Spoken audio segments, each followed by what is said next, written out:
Welcome to the Inner Care Center. It's February 20th, 2026, and we're going to go check out some motorcycles today. Now, I have a little more reason to be here than normal because, as well, maybe some of you know, but not all of you know, that I sold my bike. I sold the Africa Twin, and so now I am currently bikeless. The bald biker is bikeless. So we're going to have to be looking at several models today and trying to make a decision on what new bike to get. So follow me, join me, and we're going to enter the Inner Care Center and we're going to have a look around. I'm going to tell you what bikes I've been looking at and what I think of each one. Stay tuned.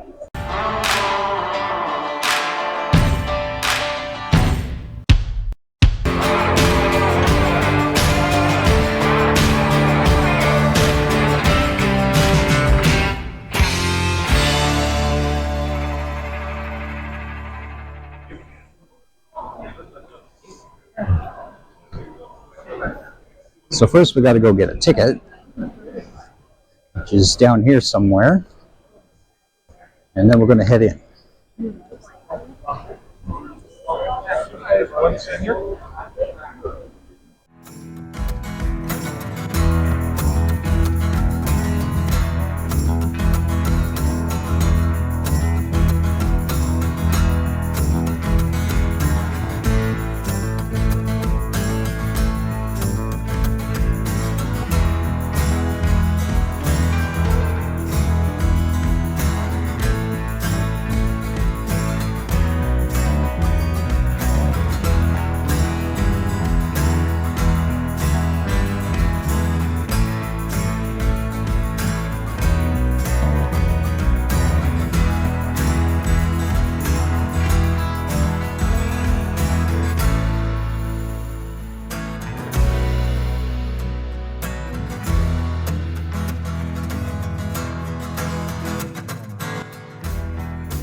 Now you can tell at some point during my video series, you've seen me on the Africa Twin saying, what if they just took the off-road engineering out of this bike and they put it onto another bike that was an Africa Twin, and they just put all that off-road engineering into on-road engineering, but you still had your Africa Twin. Well, that's how you're going to end up with a DCT NT 1100, and that's what we've got here. Now, in Ontario, where I am, it's only available in the blue, but it is a good option if you decide you no longer want to off-road, but you still love the Africa Twin style bike, you love the DCT. This is definitely a way to go, for sure.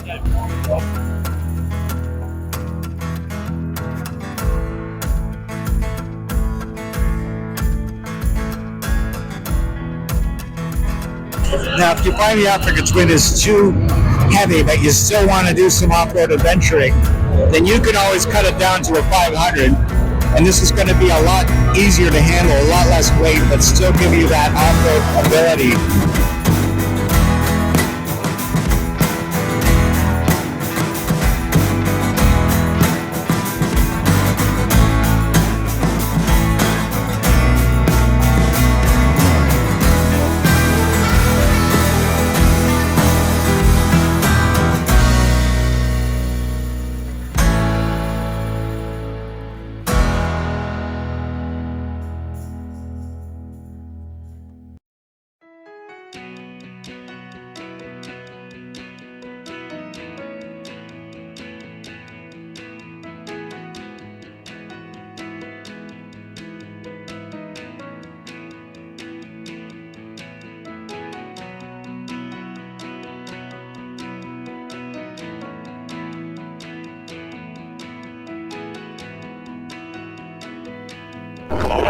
Now, the Yamaha Tracer 9 is the newest technology coming out, especially the Tracer 9 GT Plus. I don't see a GT Plus here, I just see the regular Tracer 9. They come with a lot of really new technology, like radar in the front, radar-activated lights, radar-activated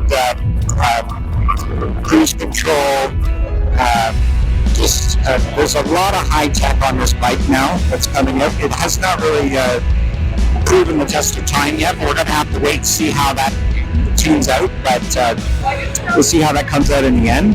But I've seriously been looking at the Tracer 9 as an option for a sport touring option.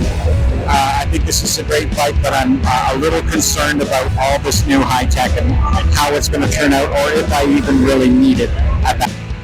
So it turns out they just they discontinued the GT Plus. It was for 2024 only, and now they've only got just the basics. So they've taken a lot of the tech out.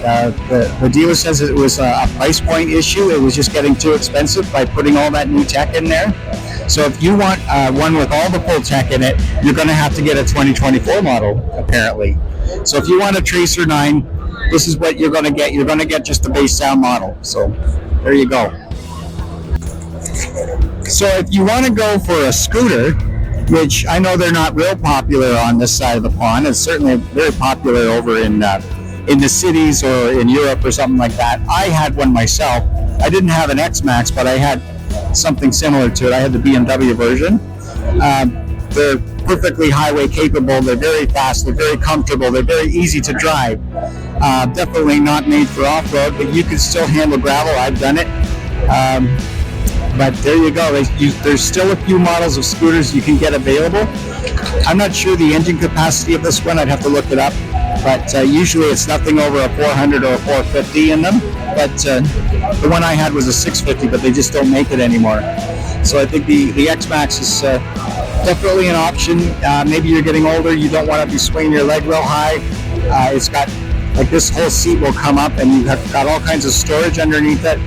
I really enjoyed my scooter when I had it. I really thought it was a fun bike and very, very versatile. I even took it motorcycle camping at one point. And now you get into the Ducati section. I always looked good sitting on a Ducati when I was shopping for adventure bikes. And they're a beautiful bike. They're well made. But you certainly get ready to get your wallet out. And like, this one's on sale for $35,900, and they go up from there. But the Multistradas, if money is no object and you're looking for reliability and performance and style, then the Ducati is the way to go for you. I've seen a lot of guys riding the Husqvarnas on the adventure trails and whatnot, and I haven't heard any negative feedback on them at all, so I think it's definitely an option. It would look good with the panniers and top box on there. Yeah, I don't know. You'd have to do some research, but I personally don't know a lot about the Husqvarnas, but they look like a very capable adventure bike.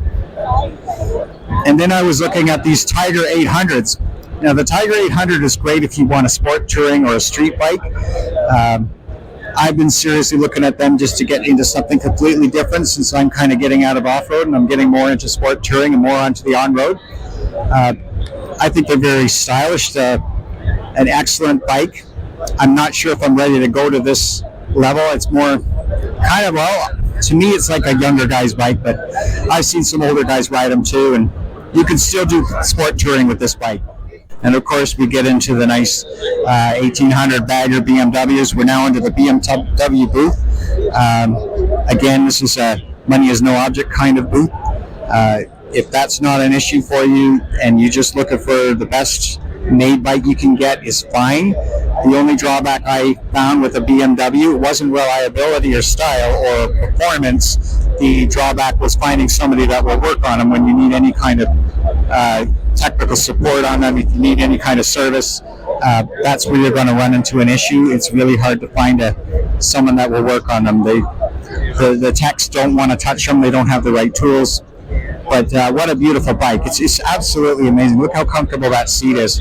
It's just like sitting on a couch cushion, you know, it's that comfortable.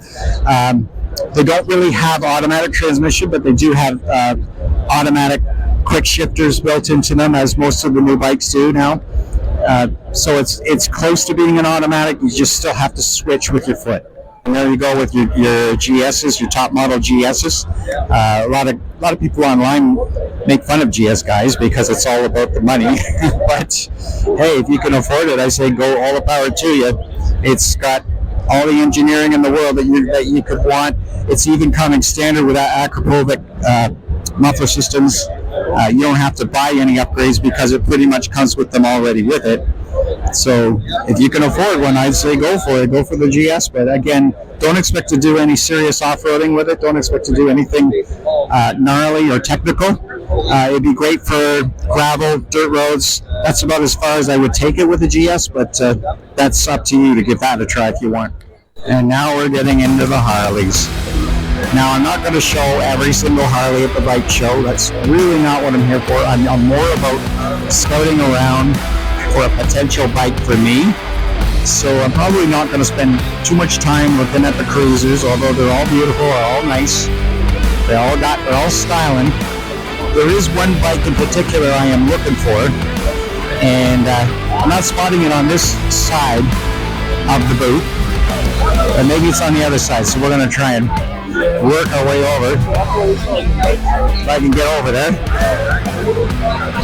Oops, sorry. Okay. Oh, they got the police bike here. Here's a Harley police cruiser. And then these are the big long-distance tourers here. Yeah, they're all just really nice. Lots of new tech in these bikes now. There we go. Now we're looking at, and of course, the bikes I look at are the same ones that everyone else wants to sit on. That's what everybody's paying attention to now, the adventure sort of series bikes. We got a couple models here, and I was seriously looking at these 1250 STs. The ST is nice because they've taken their adventure bike and they've kind of redesigned it more for street use. Exactly like what I was talking about, taking my Africa Twin and turning it to an NT 1100 for street use. They have done that with the Pan American, and that's where you get the 1250. This thing has an extremely powerful engine in it. It goes like a rocket, and you really gotta hang on when you twist on this one here. I've been pricing one up at a local Harley Davidson dealership because I would just like to go to something that's very different in style, something totally new. And this would definitely fit that bill if you went that way. So it's not an adventure bike anymore. This is more of a street bike now, sport touring. But it's definitely an option you take if you really want something that has a lot of balls and still has that Pan Am style design. And then of course you can go Pan American with some special upgraded designs. If you want to go to the adventure biking route, then you're going to see you can get your panties on. You can do your adventure bike with it too. But that's the difference between these two models here. This one's here more for your adventure biking. As you can see, it's got crash bars, it's got the panties, it's got everything you need. It's a 1250. But you can see it's got the bigger tires, and you can put off-road tires on it as well. But this one here, look at the tires. You can see they're smaller, they're smoother, and the whole design of the bike is lower. If you want stats, you can feel free to look that up for yourself. But definitely, there's a difference. They've taken the Pan Am and they've made it into a sport tour, and it's interesting. It's interesting, but again, it's like the BMWs. It is definitely a high-priced bike. You want to get your wallet out if you're going to go this route. Now, if you want to go sport touring or long-distance touring, you're looking at taking your wife on a nice big Cadillac ride, immune to the wind. This would definitely be a way to go. And but they are a big bike. They're heavy. They're expensive. But it's definitely probably the end game when it comes to all of that. End game.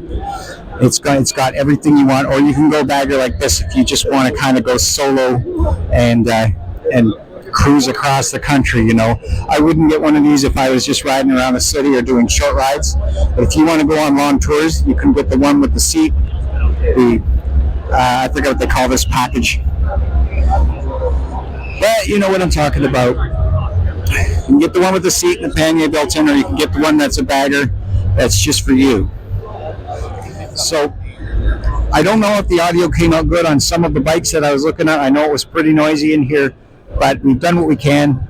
But anyway, that's this year's 2026 motorcycle show at the Intercare Center in Toronto. A lot of really cool bikes here.